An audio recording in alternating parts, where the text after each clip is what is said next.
Selamat pagi rekan-rekan semua, para pemirsa. Rakuni kelas hari ini akan dimulai dengan dosen kehormatan kami, Letnan Jenderal TNI Agus Wijoyo sebagai Gubernur Lemhanas Indonesia. Pakai Purnawirawan, siap. Kenapa kami mengundang tamu kehormatan beliau dan menjadi guest dari VVIP kami yang utama? Karena saya melihat bahwa teori tentang kekuatan negara itu ada beberapa yang dicetuskan di dunia oleh Alex Klein, oleh William Liddell, oleh Brzezinski. Tetapi yang paling menarik adalah Lemhanas juga mengeluarkan rumus daripada kekuatan negara. Karena beliau adalah Gubernur Lemhanas Republik Indonesia, saya kira paling pas adalah beliau yang menjelaskan tentang bagaimana sih Pak Agus Wijoyo tentang peran Lemhanas dalam membangun kekuatan state power dengan elemen-elemen yang kita tahu apa, dan termasuk tentu saja ekonomi, militer, dan sumber daya. Tetapi pertama-tama saya ucapkan selamat datang Bapak. Terima kasih, merupakan kehormatan luar biasa Bapak berkenan hadir dan membagi pemikiran Bapak. Terima kasih. Ya.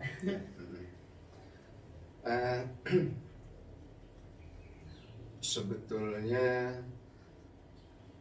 core dari Lemhanas itu tidak sama dan sebangun dengan ilmu kerangka teoritis yang ada secara umum, walaupun menuju kepada tujuan yang sama, yaitu bagaimana sebuah bangsa akan mempertahankan kelangsungan hidupnya terhadap potensi, ancaman, gangguan, tantangan dan hambatan yang ada. Kalau secara umum kita sudah mengenal bahwa karena judulnya ini ada istilah kekuatan negara, negara itu terdiri dari wilayah, rakyat, pemerintah, dan kedaulatan. Itu secara umum. Kemudian wilayah itu tidak ada perubahan, relatif. Dia relatif tetap. Yang kedua adalah bahwa rakyat itu adalah isi dari populasi yang ada di dalam wadah negara itu, yang sebetulnya melalui sistem politik sudah memberikan mandatnya kepada pemerintah. Ya. Sehingga juga rakyat itu tidak bisa untuk terus-menerus setiap hari diperlakukan sebagai salah satu faktor dinamika penentu di dalam kebijakan. Ya. Oleh karena itu, kalau kita bicara tentang perumusan kebijakan, itu lebih berfokus kepada pemerintah. Ya. Karena pemerintah sudah menerima mandat dari rakyat, dan rakyat sudah mewakilkan kedaulatannya kepada pemerintah. Jadi kalau dalam dinamika sehari-hari, kalau kita lihat bahwa ini tidak memenuhi aspirasi rakyat, terus kemudian rakyat yang mana? Ya, karena kita tidak lagi menjalankan demokrasi itu demokrasi langsung setiap saat seperti demokrasi di Romawi atau di Yunani. Kita melakukan demokrasi di dalam alam modern karena sudah terlalu kompleks rakyat, terlalu besar, maka kita melakukan demokrasi melalui perwakilan. Jadi kalau kita bicara di dalam demokrasi sehari-hari prakteknya, maka unsur rakyat itu praktis kedaulatannya ataupun pengaruh implementasinya itu sudah berhenti ketika rakyat itu mengunjungi TPS dan menjatuhkan pilihannya. Melalui pemilihan Dan yang dipilih dan akhirnya juga menjadi pemenang di dalam proses kompetisi kekuasaan yang bersifat konstitusional itu sah mewakili rakyat. Jadi kembali lagi, kalau kita bicara negara, kita bicara dalam dinamika kebijakan, maka intinya adalah pada pemerintahan. Kemudian masih ada satu faktor lagi, yaitu kedaulatan. Kedaulatan itu bisa diartikan dua. Pertama adalah kedaulatan bahwa sebagai negara dia diakui oleh negara lain. Gitu. Berarti kedaulatan itu bersifat outward looking. Kedaulatan yang bersifat inward looking adalah otoritas yang dimiliki oleh pemerintah untuk menentukan semua regulasi aturan perundang-undangan dalam rangka mengatur kehidupan bermasyarakat, berbangsa dan bernegara. Jadi sifatnya itu adalah otoritas. Gitu. Oleh karena itu juga kalau kita bicara kedaulatan, lebih banyak yang kita jaga kedaulatan itu adalah kedaulatan keluar yang nantinya akan berkaitan dengan kekuatan militer. Ya, demikian. Jadi mungkin kalau itu tahap pertama menjawab pertanyaan, atau ada yang belum terjawab? Kalau saya mendengar jawaban Pak Gubernur Lemhanas, ini kan sepertinya memang saya mengingatkan saya kepada rumus state power-nya R.S. Klein. R.S. Klein itu kan dipanggil oleh Presiden Amerika saat Amerika kalah perang Vietnam, sehingga bagaimana membangkitkan semangat dan kekuatan kepada Amerika Serikat, atau dalam terminologi Trump, to make America great again. Saya masih ingat sangat, Klein itu menyatakan bahwa elemen dari kekuatan negara itu adalah ekonomi, plus militer, dikali strategik, dan will. Will itu adalah cita-cita tadi, persis seperti yang disampaikan oleh Pak Agus barusan. Nah, kalau kaitannya ke militer, menurut Bapak, saya soalnya tertarik mengangkat ini karena William Leader itu bikin lebih rumusnya lebih simpel. Menurut dia, Klein itu harus dikoreksi karena semua negara demokrasi, negara maju, pasti pemimpinnya tahu apa itu strategi, apa itu will. Mohon maaf saya lupa ada elemen critical mass yang tadi dibilang penduduk. Nah, jadi William Leader menyatakan harusnya hanya ekonomi dan militer, dan keduanya itu interventing factors. So, jadi saya ingin tahu pandangan Bapak, utamanya terkait tadi interventing factors antara militer terhadap ekonomi atau ekonomi terhadap militer. Gitu. Tadi ada yang saya lupa untuk saya jawab ya, itu kaitannya dengan Lemhanas. Lemhanas di sini memang tidak langsung menuju kepada kekuatan negara. Lemhanas di sini adalah untuk membangun paradigma berpikir pada pimpinan-pimpinan yang akan merumuskan kebijakan pada tingkat strategis, dan core Lemhanas itu adalah pada konsensus dasar kebangsaan terdiri dari Pancasila, Negara Kesatuan Republik Indonesia, kemudian Bhinneka Tunggal Ika, dan satu lagi adalah Negara Kesatuan Republik Bhinneka Tunggal Ika, Pancasila, Undang-Undang Dasar 1945. Itu sebenarnya adalah core Lemhanas. Kemudian dari core Lemhanas ini, maka fokus dari analisisnya itu kita katakan kita bagi dalam aspek-aspek, atau di Lemhanas dikatakan sebagai gatra. Jangan terlalu terpikir akan perbedaan istilah, karena Lemhanas akan selalu cari supaya lain daripada yang lain. Gitu ya. Padahal sebetulnya gatra itu ya aspek. Elemen kalau saya menyebut. Elemennya. Ada 3 elemen yang bersifat relatif statis yang bisa kita katakan itu adalah anugerah Tuhan kepada kita. Pertama adalah geografi. Kita sudah ditakdirkan untuk mendiami wilayah geografis yang bersifat kepulauan di sepanjang garis khatulistiwa. Yang kedua adalah sumber kekayaan alam. Kita juga sudah ditakdirkan untuk memiliki berlimpah sumber kekayaan alam. Yang ketiga adalah populasi atau demografi. Kita juga mau tidak mau, senang tidak senang, sudah ditakdirkan untuk hidup bersama dengan saudara-saudara kita sebangsa yang memang punya sifat bineka atau berbeda satu sama lain dalam berbagai hal. Itu 3 bersifat statis. Nah, yang bersifat dinamis yang akan nantinya akan sangat terbuka bagi analisis untuk membangun ketahanan nasional itu adalah demografi. Karena di dalam demografi ini rakyat terdiri dari manusia, dan manusia itu punya akal untuk berpikir dan punya hati untuk memiliki mempengaruhi cara berpikir dan memberikan arah pemikiran. Gitu. Itu akan terdiri dari kembali gatra. Gatra itu adalah ideologi, politik, ekonomi, sosial budaya, dan pertahanan keamanan. Itulah yang akan menjadi pusat atau sumber analisis karena bersifat sangat dinamis. Jadi mohon maaf saya potong. Jadi dalam Lemhanas tidak ada unsur teknologi ya dimasukkan? teknologi dimasukkan ke dalam sosial budaya. Oh, masuk ke sosial budaya. Ya. Karena juga kita mewarisi doktrin ini dari masa lalu ketika Lemhanas dibentuk pada tahun 1965 yang bernama Lembaga Pertahanan Nasional. Oh, asalnya Lembaga Pertahanan Nasional. Sekarang menjadi Ketahanan Nasional. Jadi unsurnya banyak, bukan cuma pertahanan. Bukan cuma pertahanan. Dan karena namanya Lembaga Ketahanan, pertama kali orang mendengar nama Lemhanas itu asosiasinya bukan kepada Kor Lemhanas yang bersifat konsensus dasar bangsa yang 4 item tadi, tetapi karena namanya itu Lembaga Ketahanan Nasional, orang langsung asosiasinya adalah konsep ketahanan nasional.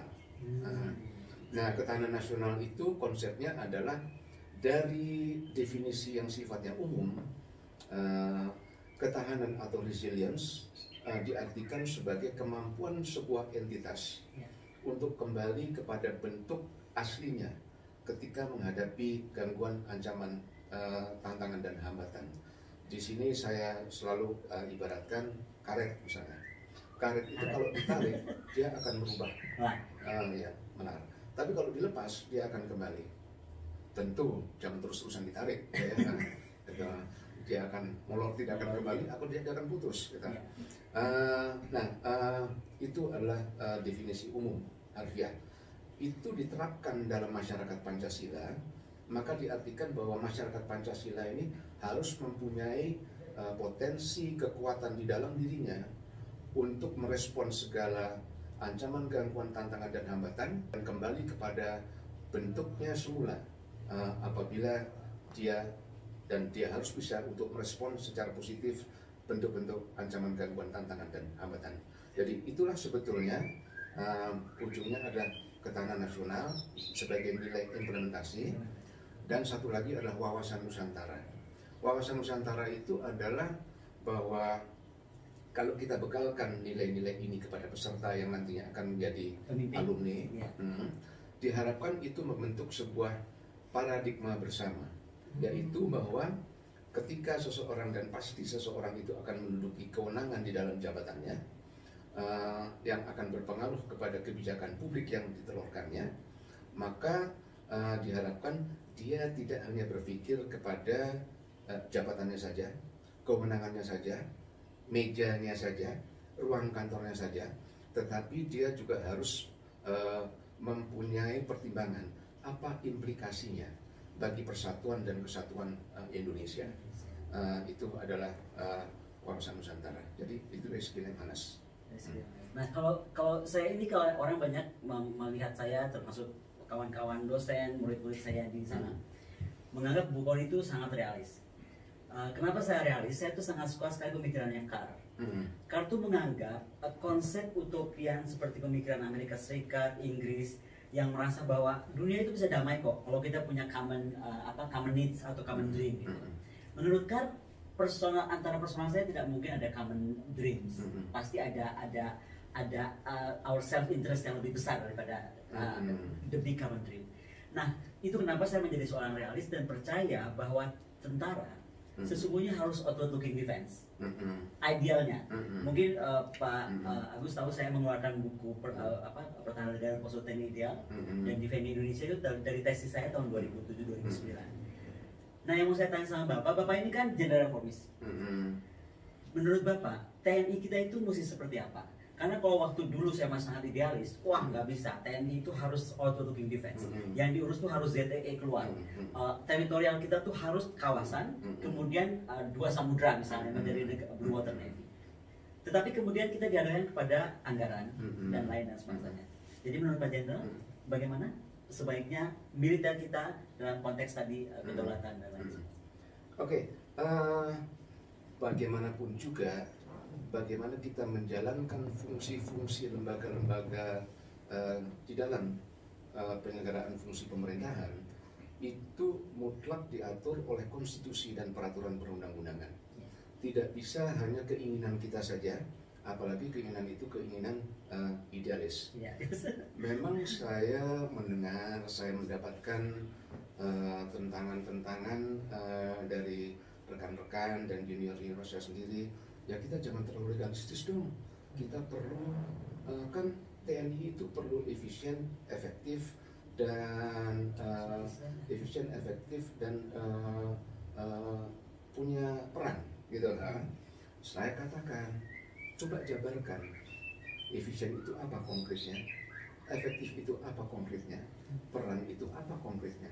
Terkadang kita masih terpaku kepada cara berpikir paradigma yang berhenti pada jargon-jargon, semangat-semangat yang tidak kita mampu untuk jabarkan bentuk konkretnya itu apa gitu. Nah, kembali kepada fungsi militer khususnya di Indonesia. Setelah Indonesia menjadi Indonesia tahun 2020 yang in the process of becoming Indonesia yang modern dan demokratis, jangan lupa bahwa masih becoming ya Jenderal? Belum menjadi, masih becoming. Masih becoming. Karena juga ternyata banyak saling silang pandangan, gagasan, pengertian, interpretasi gitu. Jadi kita masih becoming. Nah, dari situ kita melihat bahwa kalau kita merasa ada ketidakpuasan, maka kemana kita harus merujuk? Saya katakan kita merujuk kepada konsensus dasar kebangsaan. Konsensus dasar kebangsaan itu sudah dijabarkan untuk mempunyai nilai positif mengikat pada Pancasila, Undang-Undang Dasar 45, Negara Kesatuan Republik Indonesia dan Bhinneka Tunggal Ika. Apakah itu cukup? Banyak sekali kita temukan bahwa itu tidak cukup. Kemana lagi kita berpaling? Ingat bahwa Indonesia juga tidak ujuk-ujuk turun dari langit pada tahun 2020. Ya, Indonesia sudah melampaui sebuah perjalanan sejarah panjang. Dan perjalanan sejarah itu sudah meninggalkan tilasnya. Ya. Oleh karena itu, kalau untuk mengusung kembali itu dikatakan napak tilas. Dan sehingga dengan demikian perubahan itu juga tidak bisa seperti membalikkan tapak tangan. Oleh karena itu perubahan dari tatanan-tatanan yang ditinggalkan oleh sejarah menuju kepada tatanan ideal yang ingin kita bangun selalu bersifat gradual, tidak bisa sekaligus. Oleh karena itu proses itu kita katakan sebagai transisi. Itu sejarah, aspek kedua. Apakah itu bisa menjawab? Belum juga. Ada satu aspek, satu bidang lagi yang lebih sulit daripada sejarah untuk bisa kita sinergikan atau integrasikan dalam cara pandang kita. Apa itu? Yaitu budaya dan peradaban. Budaya dan peradaban itu karena kita sudah terbiasa untuk melakukan sesuatu berdasarkan tatanan dan kebiasaan yang lama, kita menganggap bahwa itu sudah taken for granted. Untuk merubah itu lebih sulit daripada menghilangkan jejak sejarah. Dan itu akan menentukan kita berada pada peradaban yang mana. Sebagai contoh misalnya, kenapa kita tidak bisa move on dari peradaban dendam? Seperti bangsa-bangsa lain yang lebih maju, kok mereka itu rasanya kok bisa lebih beradab gitu. Nah, ini semua yang perlu dipertimbangkan, termasuk juga untuk bisa mencari di mana peran TNI. TNI berasal dari sejarah. TNI itu berasal dari bangsa yang berjuang. Kalau saya boleh potong, memang tentara kita ini kan sama hanya dengan 4 negara lain ya. Israel, Aljazair, kemudian Vietnam. Jadi People of Liberation Army, jadi tentara yang lahir dari rakyat, untuk rakyat. Mungkin itu yang maksudnya juga. Ya. Juga sama dengan Tiongkok. Nah, prosesnya akan selalu sama dalam proses perjalanan sebuah bangsa. Ketika sebuah bangsa berjuang untuk merebut kemerdekaan, unsur bersenjata itu selalu di depan. Untuk merebut kemerdekaan. Setelah tercapai kemerdekaan, maka unsur tentara itu bergeser ke belakang. Unsur politik yang menjadi di depan. Menjadi komandonya. Itu adalah benar adanya dengan apapun sistemnya. Kalau sistem politik itu sistem politik demokrasi, maka politik yang berada di depan akan mengatur tentara adalah politik dari otoritas sipil yang dipilih oleh rakyat melalui cara pemilihan yang konstitusional demokratis. Ya. Tapi jangan lupa juga komunis pun seperti itu. Cuma bedanya otoritas politik itu dipilih lewat prosedur dan mekanika partai yang nantinya akan menjadi penguasa sebagai pejabat komite sentral dan partai tunggal kan? Ya, partai tunggal gitu. Jadi tetap di situ berlaku supremasi sipil. Ya. Satu-satunya sistem di mana tentara akan terus berkuasa dan menjadi pemerintah adalah menjadi military junta militer kalau bahasa Indonesianya. Dulu banyak terjadi itu di negara-negara Amerika Latin. Sekarang mereka juga ikut di dalam proses perubahan demokrasi, tetapi kita masih ada contoh Myanmar misalnya. Yeah. Nah itu masih junta militer. Tetapi secara universal bisa dikatakan rumus umum alamiah bahwa setelah negara merdeka maka militer akan berada di bawah supremasi sipil, di mana sipil lah itu yang akan menentukan militer berbuat apa. Gitu. Di sini menarik menjadi ini pertanyaan saya Jenderal. Kebetulan waktu saya S3 saya menjadi senior research fellow itu di Israel. Jadi disertasi saya itu adalah comparative study between IDF dan TNI. Satu yang menjadi membuat menggelitik untuk saya tanyakan. Tadi Jenderal bilang ketika negara itu dipimpin oleh sebuah demokrasi kemudian harus dipimpin oleh sipil, ya kan? Itu artinya kan tentara ke barat. Nah, masalahnya adalah di Indonesia ini bagaimana menurut Jenderal ketika tentara ke barat itu tidak seperti di Israel. Jadi di Israel itu partainya banyak seperti Indonesia. Tapi once kita bicara tentang security, maka berapapun yang diminta oleh tentara yang harus di barat itu, artinya kan pasti Jenderal lebih tahu latihannya, pendidikannya, semuanya lah. Itu disediakan oleh negara. Ya, betul. Nah, jadi pertanyaan saya ketika Indonesia dihadapkan kepada tentara yang profesional harus dibarak dan dididik dan harus tumbuh kembang sesuai latihan dan semuanya, tapi kemudian dibatasi oleh anggaran, apa yang menurut Jenderal harus terjadi? Karena misalnya buat saya itu agak membingungkan. Menurut saya tentara itu dibangun untuk menghadapi AGHT tadi, ancaman gangguan hambatan dan tantangan. Tapi kemudian ini diikat oleh sebuah uangnya hanya segini loh, adik-adik, kawan-kawan gitu. Jadi kita nggak bisa lebih. Bagaimana menurut Jenderal? Iya. Saya tidak pernah mengatakan bahwa tentara itu di barak. Kalau saya jadi tentara, saya ingin tentara itu di rumahnya Mbak Koni di sini, bukan di barak. Bukan. Nah, di sini kita melihat kembali kepada sistem politik. Sistem politik manapun, maka yang berkuasa itu adalah otoritas sipil, civilian authority. Baik itu melalui komite sentral Partai Komunis maupun itu pemilihan. Ya. Karena apa? Mereka menerima mandat dari rakyat. Karena yang berdaulat itu adalah rakyat, yang memiliki negara ini adalah rakyat. Tetapi rakyat tidak bisa untuk semuanya kumpul di Monas. Kalau ada permasalahan-permasalahan yang perlu diselesaikan, maka dijalankan demokrasi melalui perwakilan. Dan mereka memilih wakil untuk menjalankan negeri ini di pusat dan di daerah. Tetapi karena wakil mereka itu juga manusia yang bisa salah, mereka juga memilih wakilnya untuk mengontrol mereka di DPR dan DPRD. Gitu. Untuk itu maka fungsi pertahanan, di mana militer itu sebagai pelaku utama fungsi pertahanan, yang kala itu adalah seluruh bangsa itu. Karena itu selalu bersifat nasional, dan satuan-satuan itu walaupun digelar di daerah itu selalu miliknya presiden, tidak pernah menjadi milik kepala daerah karena sifatnya selalu nasional. Oleh karena itu, karena sudah terlalu panjang, saya lupa pertanyaannya. Sebenarnya sudah dijawab kok tadi tentang bagaimana peran militer. Saya cuma nanya tadi peran militer ketika harus menghadapi AGHT, tapi diikat oleh anggaran. Karena kan tadi konteksnya harusnya kan kalau kita sudah menyerahkan itu kepada sipil, sipil pun harus komit untuk memenuhi demand daripada tentara tadi. Betul. Jangan lupa juga, yang bertanggung jawab atas pertahanan itu siapa sih? Presiden. Menarik, ya. Presiden yang bertanggung jawab. Ya. Kalau bangsa ini kalah, bangsa ini akan menuntut kepada presiden. Kenapa? Kamu kok memberi anggaran sedikit? Dan di dalam proses politik, partai-partai politik, maka juga kepentingan untuk melihat tentara yang kuat itu juga harus dimiliki oleh partai-partai politik.